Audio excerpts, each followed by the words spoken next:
Yeah.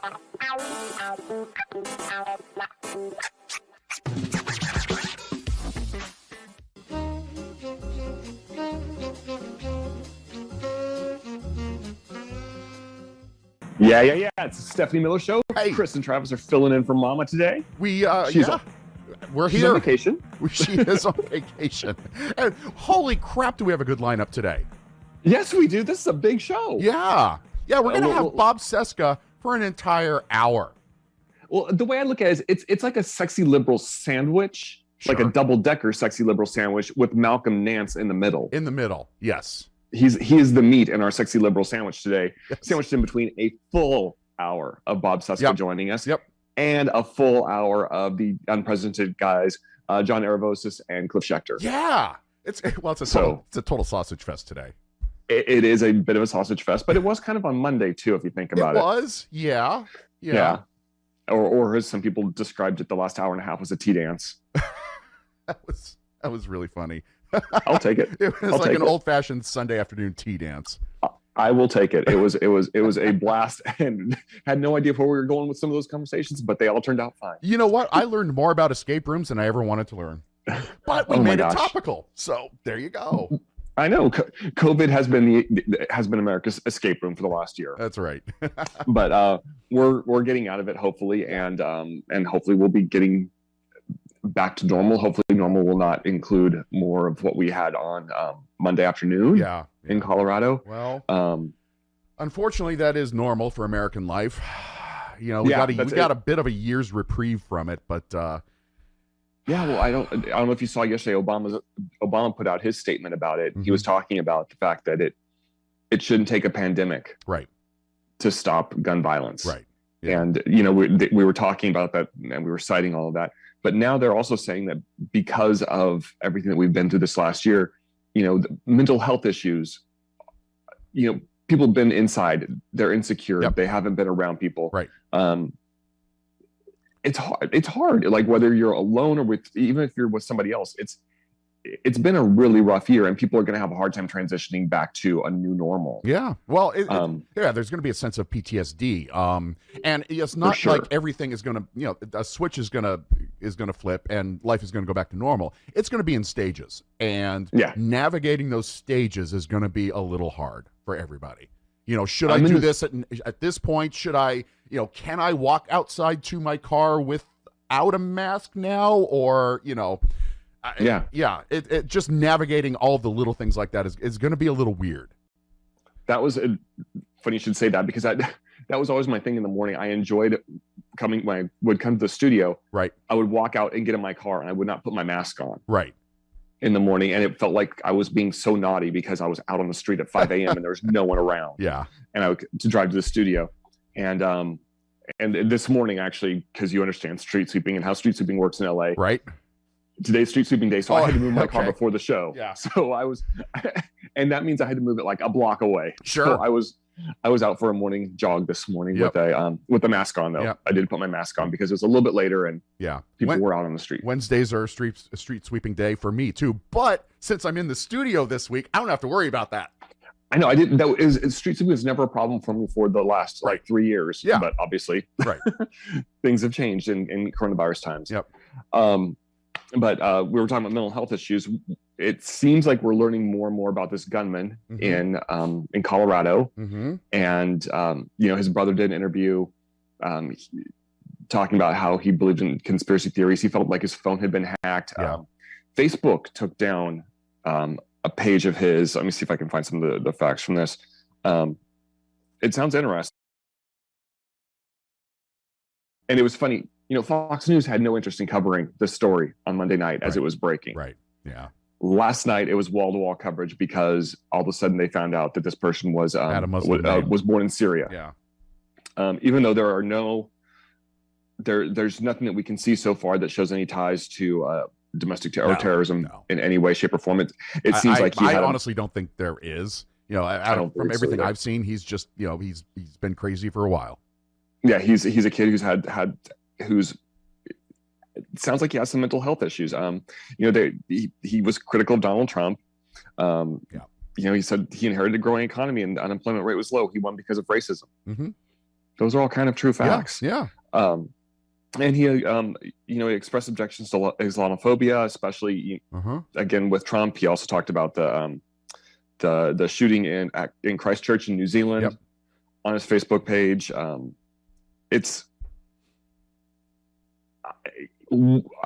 not saying any of this to diminish what he did. This kid obviously needed some help, and we were working on after, going back to Columbine, Aurora, right, Newtown. Yep. We've been trying to get gun legislation in. Sure. Biden spoke yesterday about how he got an assault weapons ban, and in 1994, working with Senator Feinstein. Yep. And that all got repealed in the 2000s under the Bush years. Yep.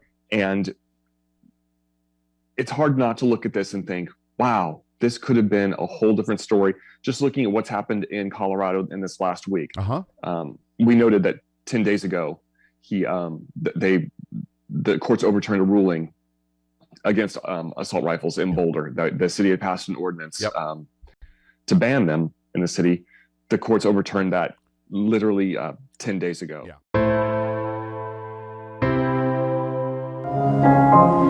Good morning, dear. Oh, cut! We have a lot to celebrate this week. You have the right to remain tripping your balls. It's like Illuminati, but with leather. First day at Fight Club, you must fight! 2020 refuses to concede. I was going to have to return 2021 because I didn't like the 7-day trial. But I'm in now. We're in, sexy liberals.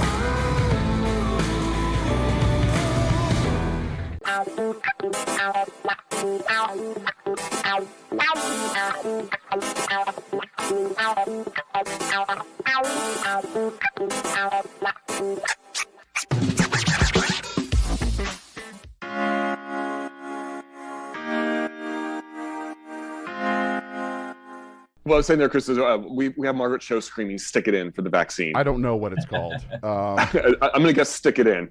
Okay. So wait, Steph's going to spend her whole vacation looking for a vaccine? Maybe. I think she should. It's getting to the point where it's getting relatively easy to get a vaccine if you want one. I'm getting one on Thursday. My first vaccine on Thursday. Great. Yeah, so she should be able to get one. All right. Yeah. That'd be a good vacation win. I think so. Despite how old Twitter says she is. Eric, I feel like this weekend was made for you. With bad news coverage of the Biden administration. You tweet out, can't believe that in 60 days, Biden hasn't solved a 3-decade-old border challenge while battling a pandemic, an insurrection, an impeachment trial, and passing the largest social spending bill in U.S. history. And yet here we go on Sunday morning shows, hair on fire, crisis at the border. What is Biden doing wrong? What is Biden doing? Biden's not doing anything wrong. He's trying to fix a broken system, correct? He's trying to fix a very broken system. He's trying to fix a system that was deliberately broken by Trump with racist, chaotic, purposely ineffective policies for 4 years. So there's a lot going on with this, the surge crisis coverage. There's a lot of old narratives and problems. And the one we've talked about for years is every news cycle in D.C. starts with what are Republicans angry about today? Yeah. And Republicans started planting the seeds 2 or 3 weeks ago. It's a crisis. And the press is just right in stride every step of the way.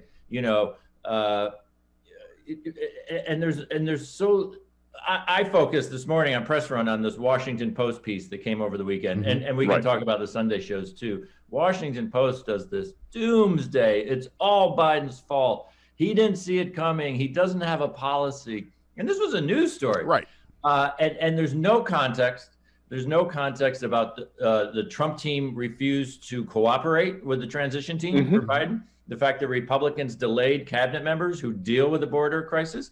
The fact there was they did talk a little bit about a pandemic. No talk about, Biden had to come in and deal with an insurrection. He had to deal with an impeachment trial. He passed the largest social spending bill in American history in 60 days. None of that. You would think Biden had been president 2 years from reading this story. Like, hey, why isn't this fixed? Hey, what are the policies? So this big piece in the Washington Post echoes every conceivable Republican talking point. Biden didn't see this coming. It's the biggest surge in 20 years, which it is not. Yeah. It's right now it's on pace to be the same border surge as 2019, when guess who was president? Yep. And by far the largest border surges in American history ever. Top 5 years all occurred under George W. Bush. And so all of that was left out. So it's not just the Washington Post, it's everybody. Yeah. ABC This Week ABC This Week, their Sunday show, it's always in DC, it's the epitome of the Beltway culture. They flew their entire production to the border. To El Paso. I saw that. So the entire show could be about the border. They brought their panelists, they put them in outdoor jackets so they could talk about this crisis that's possibly going to sink the Biden administration. So look, just real quick. A, it's a story. B, there's challenges. C, give us some context, would you please? Yeah. I mean, the story is buried in context. Trump literally created this on purpose, and we are 60 days into the Biden administration.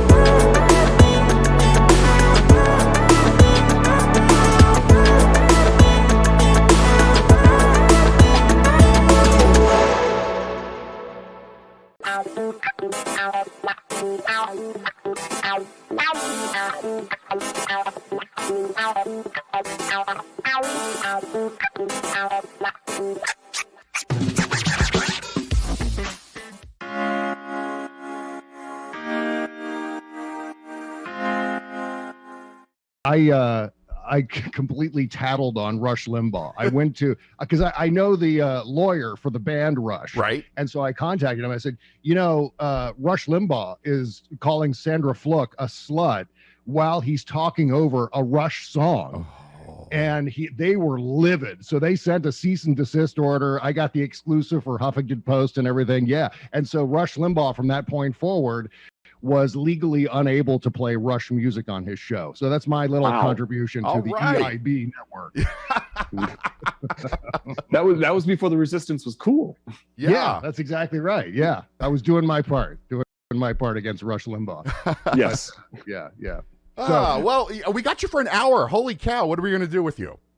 I don't know. I have no idea. This is going to be great, though. I was so happy when I got the message from Travis. You want to sit in for an hour? I said, yeah, well, of course. Sure. We're going to recap the entire Justice League Snyder Cut. Oh, great. Yeah, I had a funny. I the next hour of the show. Yeah, I have to tell you this story right at the top here.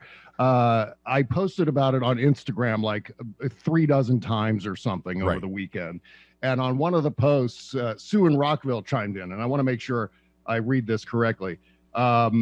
Sue in Rockville commented on my Zack Snyder's Justice League post, and she said, "Can I have a tutorial on WTF I just spent 4 hours of my life watching?" And then I said, "Did you know that it's a sequel to Man of Steel and Batman v Superman? You just watched the third movie in a trilogy." And she said, "Well, that explains some of it." She said, "I'm not sure I have the bandwidth to watch them." So she jumped in the third movie on a trilogy and is like, what the heck did I just watch here? It's like jumping in on Back to the Future 3 without seeing Back to the Future 1 and 2. But correct. At least Back to the Futures 1, 2, and 3 were numbered in succession. Yes. These three movies, by looking at the titles, you don't know that they're parts 1, 2, and 3 of a trilogy. That's right. Yeah. So I love Sue in Rockville. I love that she's participating in this conversation and everything like that. But I wish she had known it was third in a trilogy. She's missing out on so much. She's missing out on like 12 hours worth of content and the storytelling of these characters. Wow. I have a friend who does, they do a podcast and they talk about all sorts of geeky stuff like this. And he, to prepare for the Snyder Cut, he went back and watched Man of Steel, Batman versus Superman, and he watched the theatrical version of Justice League again, just to prepare for this. So he will be able to spot and know the differences. Because I haven't seen the full theatrical Justice League since I saw it in the movie theaters. I tried to watch bits and pieces of it when it's like been on TV, and it looks like a cartoon. It's horrible. It is horrible. It makes no secret about it. I love Zack Snyder's movies, and especially his DC movies. And but that theatrical cut was, not only from a content point of view, but also from the behind the scenes point of view, such a disaster.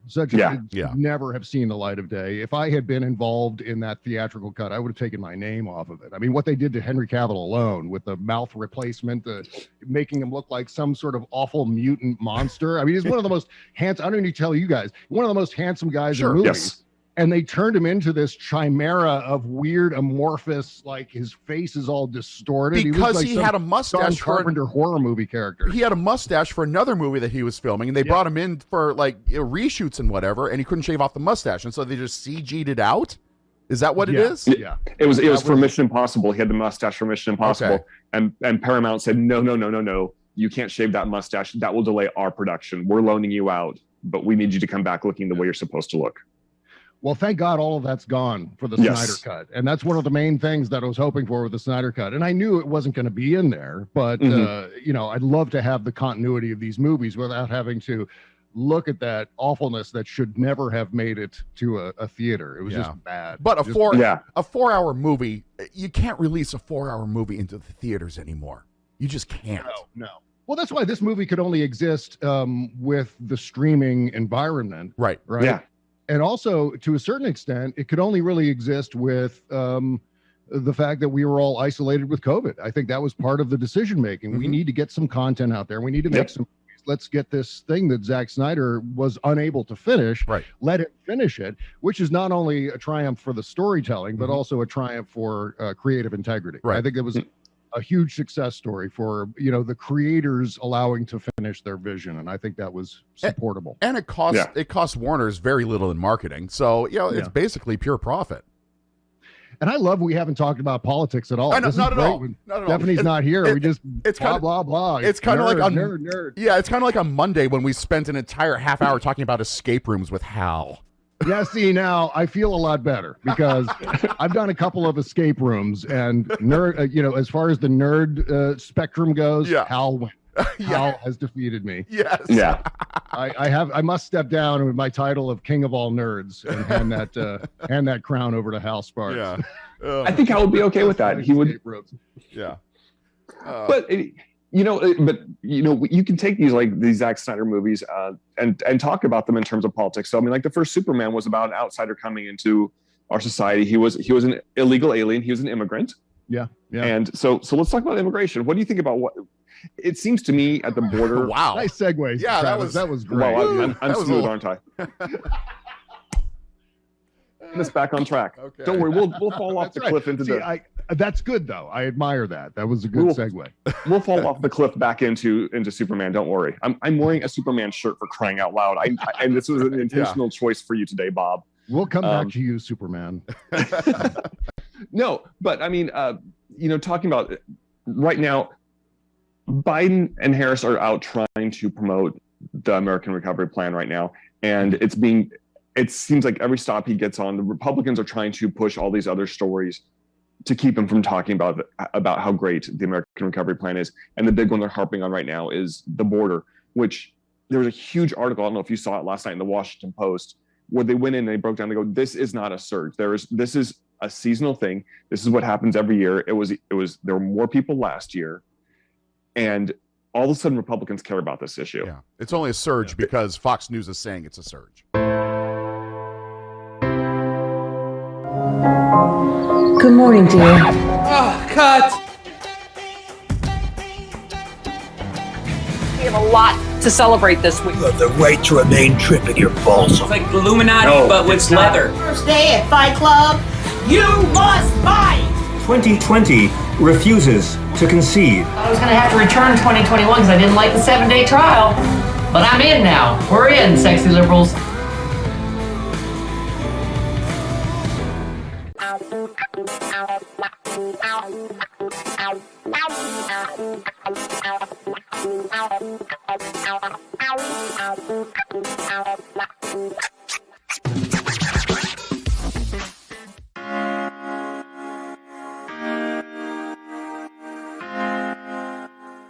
Well, it's a Monday. I mean, and well, any day's a hump day with Hal Sparks.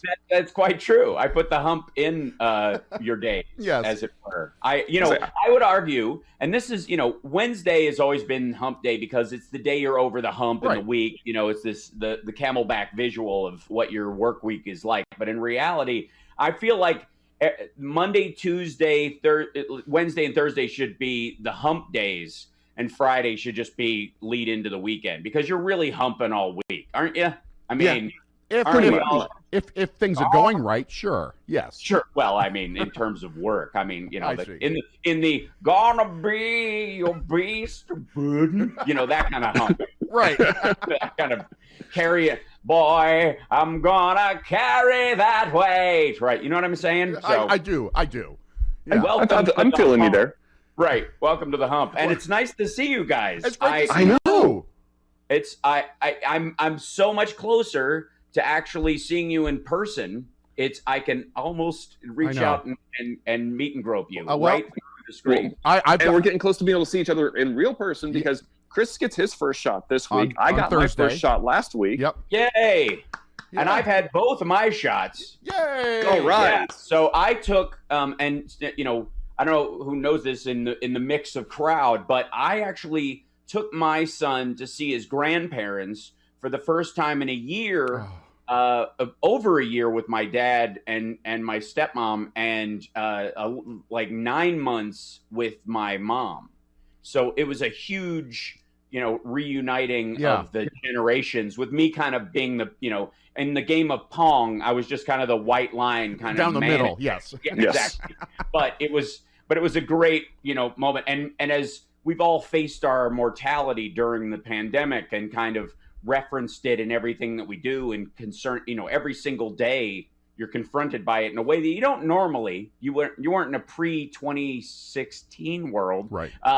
Yeah, my grandparents tend to get a little, what kind of dishes do you want when I go? That kind of, they get in that zone yes. where they're like pointing at paintings on the wall and going, do you want that when I die? That kind of stuff. So between the mix of that and my kid wanting to play video games instead of visiting with his grandparents, which, kids do, sure. and me trying to crowbar those two together, it was like old times. Aww.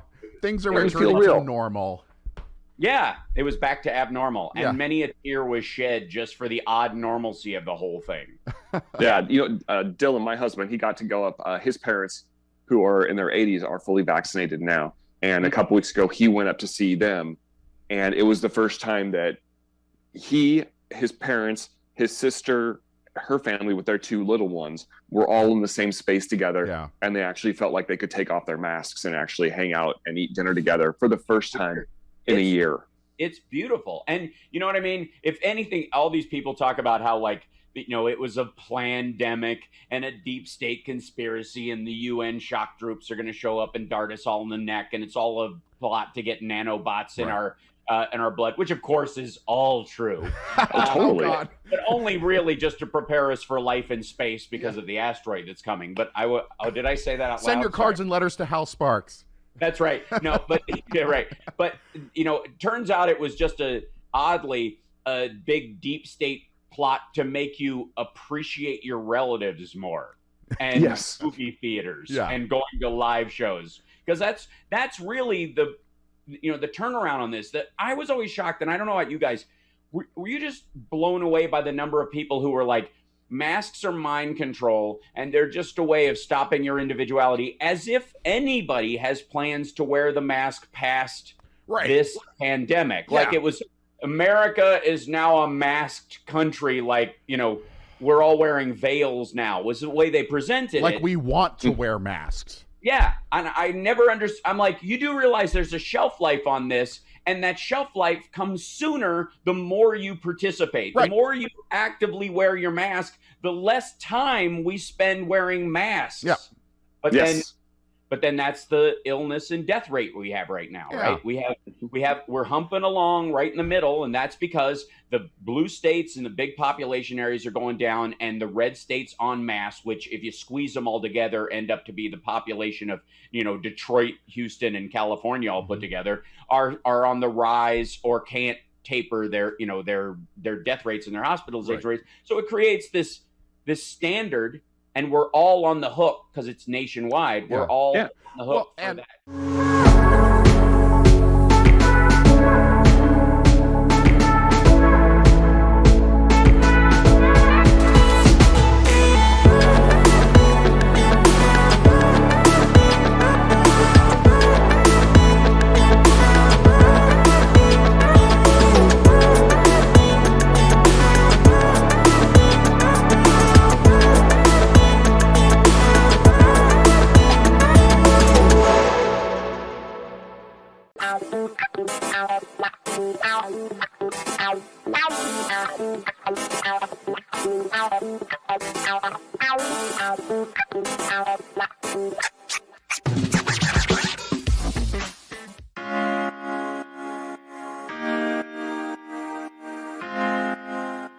But we got rid of the other guy. That's all that matters. That's what I was going to say. He's gone. We're trying to not constantly. I try not to tweet about him. Occasionally stuff comes up and I'm like, should I tweet about Trump or are people just going to go, stop?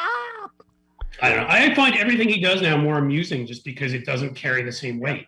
When he used to do it, all the whining and all the letters he wrote that were ludicrous. Yeah. When he was our president, it meant that was coming from our official office. Right. It was so embarrassing. Now I'm just like, you're just some loser living down in Florida on your, in your bug-infested, COVID-infested sort of home. You can't even get on social media. So, he's literally Florida man. He's treating press releases. He's treating press releases as Twitter now. Have you noticed that lately? I know. Yeah. And it's still the president of the United States, Donald Trump, in there. With some sort of seal. It's not the official seal, but it's a seal-ish looking thing. Melania has a seal. Did you see that? Yes, she created a little seal for herself. It's like, lady. Oh man, that woman. She skated away with murder during on the right. They always go, oh, everybody was so mean to Melania. If a Democratic first lady had a history of doing naked photo shoots, she would be freaking toast. Yes. I got two words for you, John. Michelle Obama. Yep, Imagine if she had done anything. Yeah. Any of the stuff that, She planted a vegetable garden and they got upset at her. She wanted kids to drink water. Right. Don't eat McDonald's. She's evil. Yeah. She's Satan. But nudie pics, and Michelle would have been toast. And we're supposed to go, but Melania, she's so cultured. Melania's the only first lady whose junk we've seen. But That's seriously, exactly right. Now, granted, we're four guys talking about this, but I am still very conservative about this. I don't want to see a woman's junk, and frankly, I bitched about this on Twitter the other day. I don't want to see a guy's junk either. I mean, I do, but being a gay guy. But no, there was a guy. There was a guy on Instagram, and this gay guy showing his wonderful little at the vineyard with his wonderful little jacket and his sweater tied around his neck, clearly not wearing underwear and wearing super tight pants. You could see everything, and I tweeted about it. I was like, okay. This is not appropriate. I'm sorry. I'm like my mom in this regard, you know? Yeah. And you definitely don't want to see the bike shorts that Jody Hamilton tweeted out yesterday. Oh, God. Is that a guy or a girl? A guy wearing fishnet bike shorts. Yeah, those aren't necessary. Yeah, fishnet bike shorts are a thing, apparently. It's a sweet transvestite. It is. I saw some of those. I was just down in Key West. There's a lot of those kinds of things. Are we allowed to make Rocky Horror jokes anymore, or is that not woke either? No, we can. I was saying he's a sweet transvestite. Now people are going to go, Aravosis used the word transvestite on the Stephanie Miller show. Yeah. It's a song. Exactly. Newsbusters is going to get us for this. Yeah. I think so. Transvestite. Is that dude still alive? I don't know. Bozo the clown? What's his name? Bozo? Bozell. Isn't he Newsbusters or is he something else? Brent Bozell, he started Newsbusters. Did he? Yeah. And his son was arrested for being in the insurrection. In the That's why I thought of him. Yes. His son got busted. Yeah. Is he a Bozell too? I'm assuming he is. He is. Yeah. He's got some weird name like Squeaker Bozell or something. He's like one of Kavanaugh's friends that he worked out with. Yeah. Actually, Bozo Bozell would have been pretty good, but yeah. Bozo Bozell. Oh, that's wild. Oh, I didn't know that. Good for him. Yeah. I wonder if he's the one he went and saw Grease 2 with that summer. What?